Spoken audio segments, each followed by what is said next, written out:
Hello everyone, hope you all are doing well. So today we are going to discuss few more topics of class 10th economics chapter development.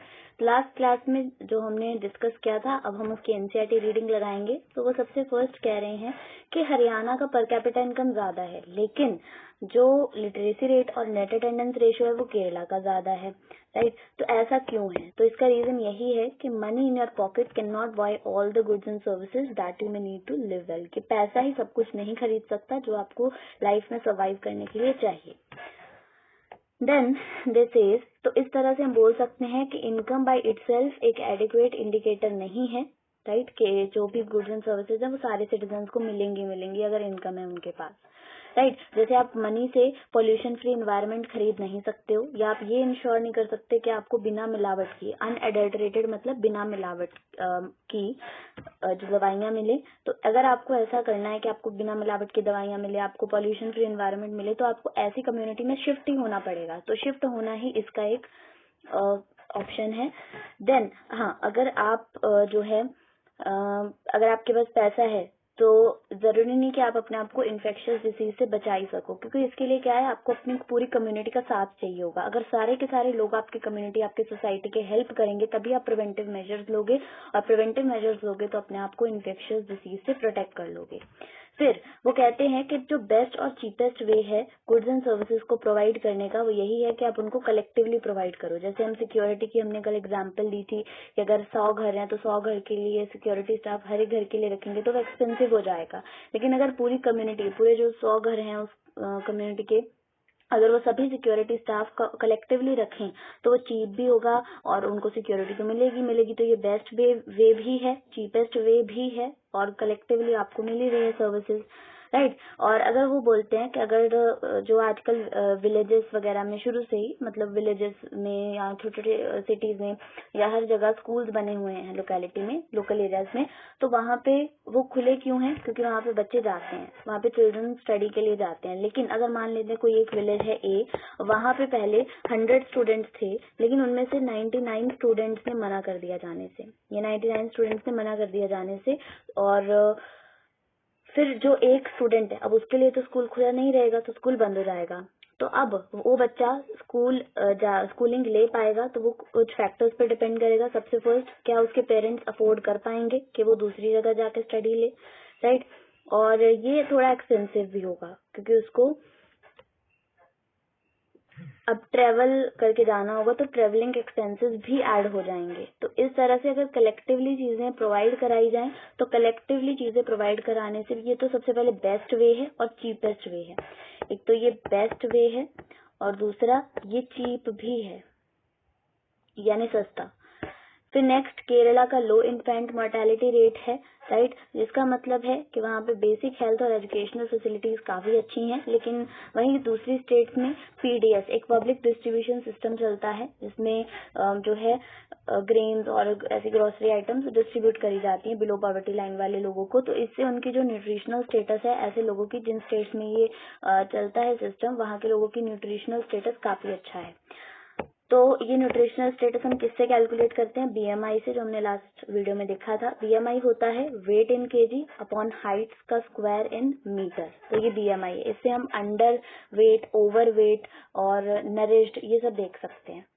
चलिए start करते हैं हमारा नया topic, that is human development report. जैसे कि world bank report world bank ने दी थी और उसने कंट्रीज को कंपेयर किया था on the basis of per capita income, तो ये भी कुछ वैसा ही है. ये है human development report. Human development report दी थी यूएनडीपी ने. ह्यूमन डेवलपमेंट रिपोर्ट दी थी यूएनडीपी ने, और इन्होंने कंट्रीज को कंपेयर किया था 3 पैरामीटर के बेसिस पे. फर्स्ट पर capita income, second education level, third health status. और ये मतलब इन्होंने सिर्फ इनकम को ही नहीं कंसिडर किया, इन्होंने एजुकेशन को भी देखा, इन्होंने हेल्थ स्टेटस को भी देखा, और ये काफी अच्छा है उसके कंपैरिजन में. तो ये यूएनडीपी ने दिया था, ह्यूमन डेवलपमेंट रिपोर्ट. अच्छा, फिर एचडीआई की फुल फॉर्म होती है ह्यूमन डेवलपमेंट इंडेक्स. इसमें उन्होंने अराउंड 189 कंट्रीज हैं जिनको रैंक दिया है उनके डेवलपमेंट के बेसिस पे. तो इसी में इंडिया और श्रीलंका भी है ह्यूमन डेवलपमेंट इंडेक्स के रैंक्स में. तो श्रीलंका हमारी नेबरिंग कंट्री है इंडिया की, और ये काफी स्मॉल कंट्री है. लेकिन फिर भी जो इसका रैंक है HDI में वो काफी अच्छा है as compared to India, right. Sri Lanka का रैंक है 73 और इंडिया का रैंक है 130। तो ये है श्रीलंका और इंडिया का HDI, ह्यूमन डेवलपमेंट इंडेक्स। अच्छा, लाइफ एक्सपेक्टेंसी क्या होती है? Life expectancy is the expected length of life at the time of birth. ये डायरेक्ट एनसीईआरटी की लाइन है कि जो आपकी लाइफ की लेंथ है दैट इज लाइफ एक्सपेक्टेंसी, और इंडिया में ऑन एन एवरेज 69.7 ईयर्स की लाइफ एक्सपेक्टेंसी है। Then per capita income is calculated in dollars because every dollar can buy the same amount of goods and services in a country. So जो per capita income की हम बात कर रहे थे, हमने बात की थी $, 49300, ठीक है, जो कि रिच कंट्रीज थी। हमने देखा $, 2500 जो कि रिच नहीं थी कंट्रीज। बाकी हमने इंडिया का देखा $, 6700। तो एक्चुअली हमने डॉलर्स में ही क्यों कैलकुलेट किया इसे, पर कैपिटा इनकम को? तो इसका भी एक रीजन है कि हमने इसको क्यों यूज किया। तो एक्चुअली हर एक जो डॉलर है वो same amount of goods and services एक कंट्री में बाय कर सकता है, जिस वजह से वो काफी स्टैंडर्ड माना गया। तो इसीलिए हम डॉलर्स में कैलकुलेट करते हैं। नेक्स्ट है, Nepal and Bangladesh have low per capita income than India, but they have good life expectancy. तो यहाँ पे बताया गया है कि नेपाल और बांग्लादेश की पर कैपिटा इनकम कम है इंडिया से, लेकिन उसकी लाइफ एक्सपेक्टेंसी अच्छी है। ये चीजें क्लियर क्या कर रही हैं कि जरूरी नहीं कि हर एक जो कंट्री है वो सारे एस्पेक्ट्स में बेटर हो, ठीक है। किसी के कुछ प्रोज हैं तो कुछ कॉन्स भी होंगे, right. So everything has pros as well as cons. Next है, it is people, their health, their well-being, that is most important। और सबसे important क्या है? लोगों की हेल्थ, उनकी well-being जो सबसे जो है important है, जो प्रायोरिटी देनी चाहिए जैसे। अच्छा, फिर आते हैं ग्राउंड वाटर। ग्राउंड वाटर एक रिन्यूएबल सोर्स है, ठीक है। 1/3 पॉपुलेशन जो है, 1/3 पॉपुलेशन ग्राउंड वाटर को ओवर यूज कर रही है। और ये कौन सी पॉपुलेशन है? पंजाब, वेस्टर्न यूपी की पॉपुलेशन है जो ग्राउंड वाटर को काफी ओवर यूज करती है, क्योंकि यहाँ पे हम क्रॉप्स ग्रो कराते हैं, जैसे पैडी हो गया यानी राइस हो गया, तो उसमें काफी वाटर यूज होता है। तो ये हम इस तरह से ग्राउंड वाटर का ओवर यूज कर रहे हैं, और ये 1/3 पॉपुलेशन है, राइट। और ग्राउंड वाटर एक रिन्यूएबल सोर्स है। We have not inherited the world from our forefathers, we have borrowed it from our children। अब एनसीईआरटी इन लाइन से क्या क्लियर करना चाहती है? तो एनसीईआरटी सबसे पहले इन लाइन्स का मीनिंग ये है कि हमने इस वर्ल्ड को अपने पूर्वजों से नहीं लिया, हमने इसे अपने चिल्ड्रन से लिया है। एक्चुअल में ये कहना चाहती है एनसीईआरटी कि हमें आने वाली जनरेशन के लिए इस वर्ल्ड को, इसके एनवायरनमेंट को, इसके रिसोर्सेज को प्रोटेक्ट करना चाहिए, ना कि इसका ओवर यूज करना चाहिए जैसे ग्राउंड वाटर का हो रहा है। हमें ध्यान से चीजों को इस्तेमाल करना चाहिए ताकि नेक्स्ट आने वाली जनरेशन को भी कोई प्रॉब्लम ना हो। देन क्रूड ऑयल रिजर्व जो हैं वो लास्ट करेंगे for 50 years only in the world. पूरी दुनिया में आने वाले 50 सालों तक ही क्रूड ऑयल रिजर्व रहेंगे, उसके बाद वो खत्म हो जाएंगे आने वाले 50 साल, 50 years। India depends on import for oil because India don't have it stock. India के पास अपने ऑयल के स्टॉक्स नहीं है, जिसकी वजह से उसको ऑयल को इम्पोर्ट करना पड़ता है कहीं और से। मिडल ईस्ट कंट्रीज जो हैं वो डेवलप्ड कंट्रीज हैं और उनमें क्रूड ऑयल काफी ज्यादा है, जैसे 808 रिजर्व्स हैं, कुछ यही डेटा है एनसीईआरटी का। और यूएसए में क्रूड ऑयल के रिजर्व्स काफी कम है और वो अराउंड 50 ही है, सिर्फ और सिर्फ 50। डेवलपमेंट या प्रोग्रेस पेरिनियल है। ये पेरिनियल शब्द का मीनिंग होता है हम बोल सकते हैं एवरलास्टिंग, यानी ये हमेशा चलता रहता है, कभी रुकता नहीं है। डेवलपमेंट या प्रोग्रेस हमेशा चलेगा, ये कभी रुकेगा नहीं। So we are done with the chapter, but उसके पहले हम एनसीईआरटी की रीडिंग करेंगे जो भी टॉपिक्स हमने अभी करे हैं।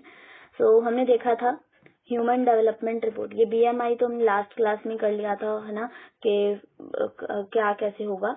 तो 28 है तो ओवरवेट होगा, 15.28 है तो ओवरवेट होगा, 15.2 है तो अंडर नरिश्ड होगा, राइट। तो इस तरह से ये है। बीएमआई को कैलकुलेट कैसे करते हैं वो देखा हमने। फिर हमने देखा human development report. Human development report ये क्या है? ह्यूमन डेवलपमेंट रिपोर्ट है जो वो हमें यूएनडीपी ने पब्लिश किया इसे, और लोगों को जो कंट्री है उस कंट्रीज को कंपेयर किया on the basis of educational level, health status और पर कैपिटा कैपिटा इनकम, इन बेसिस पे इसको जो है कंपेयर किया कंट्रीज को। तो ये चीजें हैं यहाँ पे जो हमें दिखाई हुई हैं।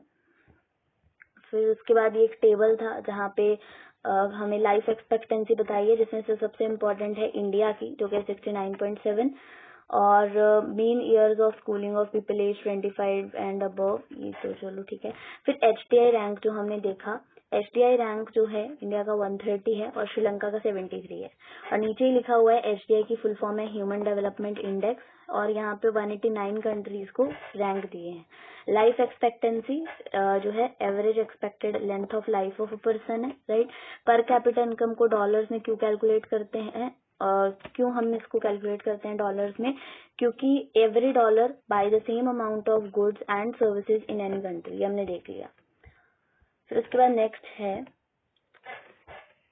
Isn't it surprising that a small country, अच्छा जो श्रीलंका का बताया था कि वो छोटी सी कंट्री है हमारे नेबर में, बट जो उसका रैंक है वो अच्छा है एज कम्पेयर टू इंडिया। बाकी उन्होंने बताया नेपाल बांग्लादेश की पर कैपिटा इनकम जो है वो इंडिया से कम है, लेकिन वहाँ की लाइफ एक्सपेक्टेंसी ज्यादा है, और ऐसी कुछ चीजें यहाँ पे लिखी हुई हैं जो हमने सारी डिस्कस कर चुके हैं हम। और फिर ये लिखा हुआ है it is people, their health, their wellbeing that is most important. उसके बाद सस्टेनेबल डेवलपमेंट लिखा है, यहाँ पे लिखा है we have inherited the world from our forefathers, we have borrowed it from our children, clearly हम बोल सकते हैं, ठीक है। और उसके बाद जो है सस्टेनेबिलिटी ऑफ डेवलपमेंट, तो यहाँ पे हमने सबसे पहले ग्राउंड वाटर के एग्जाम्पल देखनी है कि जो ग्राउंड वाटर है वो एक रिन्यूएबल रिसोर्स है और इसको ओवर यूज किया जा रहा है पंजाब और वेस्टर्न यूपी में। एग्रीकल्चरल जो ये प्रॉस्पेरस रीजन्स है यहाँ पे इनका ओवर यूज हो रहा है ग्राउंड वाटर का।